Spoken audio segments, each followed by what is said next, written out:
Welcome to a new daily top Askreddit video. Today's topic. What's an unspoken rule of intimacy that you think more people should learn before turning 25? Couples therapist here, and surprisingly this is a frequent problem. Say nice things about your partner's body. Don't say mean things about their body if you want them to continue to be willing to get naked with you. Seems obvious, but it is a common problem. I remember a letter to Savage Love years ago, from a woman whose partner wanted her to perform a particular sex act that she was shy about. But every time she agreed to do it, he'd make fun of her the next day. And then he'd get mad that she didn't want to do it more often. Just completely self-defeating. Don't punish the behavior you want to see. When one person isn't having a good time, the whole thing is over. No one should be pushed to do something they don't want to do. Sex is way more fun when everybody is into it. My partner knows what I like, and knows my body well enough to determine the degree of it, and often checks in with me the second I express discomfort. The other day we were getting into things and so started doing what they usually do, touch me in a specific place. I normally love being touched in that place. It actually hurt, like the tissue was squeezed too much. Flashes of pain. Instant pause while I stopped, and the resulting dialogue, "Hey, are you okay?" You'd think this is a given for most partners who care deeply about their SO's pleasure, but it still isn't. That letting go of pressure or expectations leads to the best experience. My ex and I were in the moment, and all of a sudden he let out the biggest fart ever. We both bursted out laughing like crazy, full-on tears in our eyes. We spent 10 minutes like this laughing whilst still being entangled, you know. It was the closest connection I've ever felt with someone. After that it made me realize that sex really shouldn't be that serious, and that the pressure for sex holds you back. Relationships aren't built on the first kiss. They are built on the first fart. No sex is less sexy than maintenance sex. I honestly believe that maintenance, duty, obligation sex can't be considered fully consensual sex, since one partner is not doing it because they genuinely want to have sex, but instead because they are worried about some kind of consequence if they don't. The caveat here is trying to get pregnant. Sex became a chore for both of us, but we still wanted to get pregnant. So it was just a discussion of how do we do this so the job gets done and we're both okay. One of the best things since getting pregnant is sex being so much fun again. I think it depends on where it comes from. I've had sex with my wife when I wasn't really into it at the beginning, but I wanted her to have a good time, so I went along. I've always ended up having fun. She's done the same before. If everyone is consenting, then I don't see what the problem is. Obviously, if you're doing it because you feel threatened, that is not a healthy situation. The vagina has a delicate balance of healthy bacteria, and it can be a real pain to maintain it for some women. If your partner is asking you to shower or clean up before sex, it's not necessarily them calling you dirty, it's them trying to prevent issues for themselves. Be aware and educate yourself a bit in this. Cleaning yourself before sex is very important.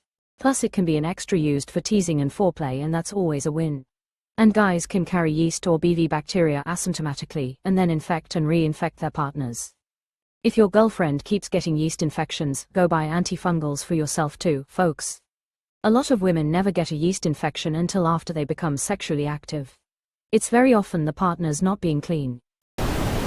Once you finish, hold them afterwards for an intimate connection. No thanks, I've seen this episode of Angel. You know, the whole Buffy, Angel thing seemed fine at the time because I was Buffy's age at the time. Now that I'm a bit closer to Angel's age, WTF dude.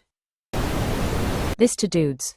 If you can't orgasm, or it's a common struggle for you, don't feel like you're broken or weird. It's a lot more common in dudes than you think. We just don't tend to talk about it because we don't want to seem abnormal to others. Foreplay is the best part of sex also. Lots of kisses. When I was younger, I had trouble with premature ejaculation. I cured that, but now I'm older, I sometimes have trouble finishing. Foreplay definitely helps. Since I quit watching porn, I've gone back to fantasizing. The foreplay in my fantasies do more for me than just getting to the PIV stuff. That's great to hear. Me myself, I have a very extremely low drive, unless I drink, ever since I was a teen. Sensory issues and getting distracted during sex tends to make me unable to orgasm even when I ejaculate. Funnily enough, I do get slightly turned on when reading something sexual instead of watching, or when giving head. I remember trying to watch porn to see if it would turn me on, and when it didn't remotely, it made me panic, but at least it's not that uncommon, and now I deal better with myself instead of being obsessed with fixing my hormonal health. I do suffer from thyroids. Keep a bottle of water nearby. For corrective spritzing, nothing like a spray of cold water in the face when they least expect it. It's so you and your partner can take turns making it land upright. Whoever gets it chooses the next position. Communication, honesty and enthusiasm. Also, if they're enthusiastically willing to fuck you, they very much like your body. Try to get over your body insecurities, and ladies, get on top if you want to. Speaking as someone who was too insecure to in my early 20s. Oh, also, if someone says, don't stop doing that, it doesn't mean speed up or go faster. Also, don't say, don't stop, because it's very easy to confuse with, don't stop. Say, yes, or, keep doing that. Take time and feel one another. If you are stressed, talk about it. Be naked physically and mentally. Freaking love cyanide and happiness. I can only read your comment the way that your profile picture likely would. Giving pleasure is the best way to get pleasure. Men, wash your hands beforehand. And cute your nails. And cute your nails, paints little Hello Kitties on each nail. If I get long fake nails, is that cute enough? Wash your fucking hands, OMG. Don't touch the dog, cat, then try to touch a woman's very delicate biome. That's nasty and will likely lead to an infection, which means no more touchy. Listen, really hear what the other person is telling you. For real, so many threads like this, just repeat, communicate. Communication is key. But communication doesn't work if your partner isn't listening. Communication is key, but without comprehension it's useless. Don't just stare at it, eat it. I have to return some videotapes. Focus on the moment, not the orgasm it leads up to. Thinking about the orgasm ruins everything. Always stay for at least an hour after the act. No one likes to feel used. Understood. Will bring my knitting in future. When you bring your crosswords, you might get some help. Fun exception to the rule story that makes this advice fall apart 1% of the time. I once was in bed with a girl I hooked up with after not seeing her for a year the day after. She had girl roommates and I'm in bed stark naked ass out, and this 19-year-old girl just marches in at 9 a.m. with no reaction to me and sits on the bed to discuss an urgent matter with her friend. As I'm covering up, I find out that last night, New Year's, she brought a guy home. Great. Not great. She's a virgin and they didn't end up having sex somehow. I guess she expected he'd just take the lead, but he must not be too aggressive or she was being weird, so it didn't happen. She needs advice. He's still in bed upstairs and hasn't made any move to leave. Her friend's advice, as a person who was so enthusiastic about being promiscuous, her chief self-descriptor was slut or slag. She was a big fan of skins at the time, now you know how old I am, was to go up there and just fuck him cause he was waiting for that and then he'll leave. So she leaves us and I'm amused at being part of this secret girl talk I'd never see otherwise, and like not even 10 minutes later girl just marches back in as I'm again naked, as the talk of sex happening has led us to think about another go. She sits back down again like I'm not even there, and tells us she did it. She fucked him. She's not a virgin anymore. Hugs. Laughs. So my friend asks, where is he? Oh, he left right after. He's already gone.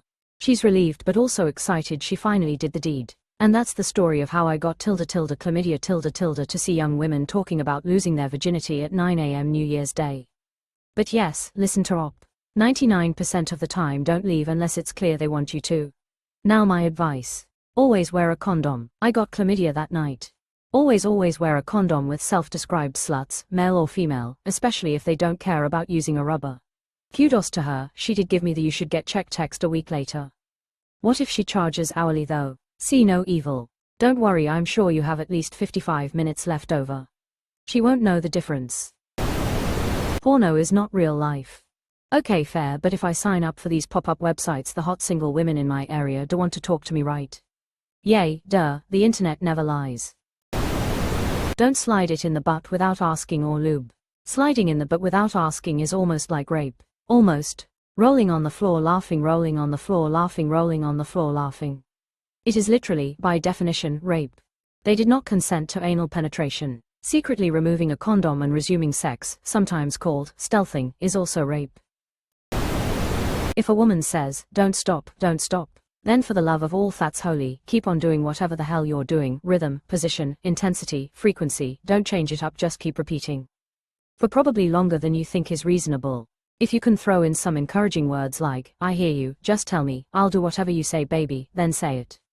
Otherwise, just focus on the repetitive movement and conserve your strength. What she said, don't stop. What I heard, please, I need a man who sells jackhammers and jackhammer accessories. BWAAH. Don't blab to your friends about what you do in the bedroom. I feel like this one is dependent on friends. It depends on what your partner is comfortable with, no matter how great your friends are. And you should ask your partner first before sharing stuff about the private life. So your partner isn't as important as your friends. I mean, if they don't have a problem with you talking with your friends about it, that's fine, but to think it's okay as long as your friends won't talk is totally disrespectful to the partner. If you want to try something new sexually, FFS, please discuss it with your partner first. Don't just go for it and hope they are okay with it. Not all physical intimacy is a precursor to sex. I've recently started dating someone where we can tease and touch and get so turned on and then just go to bed. I love making them hard before bed, no pressure to lead to sex. With past partners, even little forms of physical intimacy stressed me out because I thought it always had to lead to sex. I'm gonna be honest, I took that a different way than you, I think. I was thinking physical intimacy like cuddles and massages, general closeness, etc. Not teasing and foreplay, because if that regularly went on and didn't lead to anything, I would definitely get a bit frustrated. Not that it always has to or should be expected, but I am not going to bed hard that is not comfortable at all. I'd have to take care of it myself, then go to bed.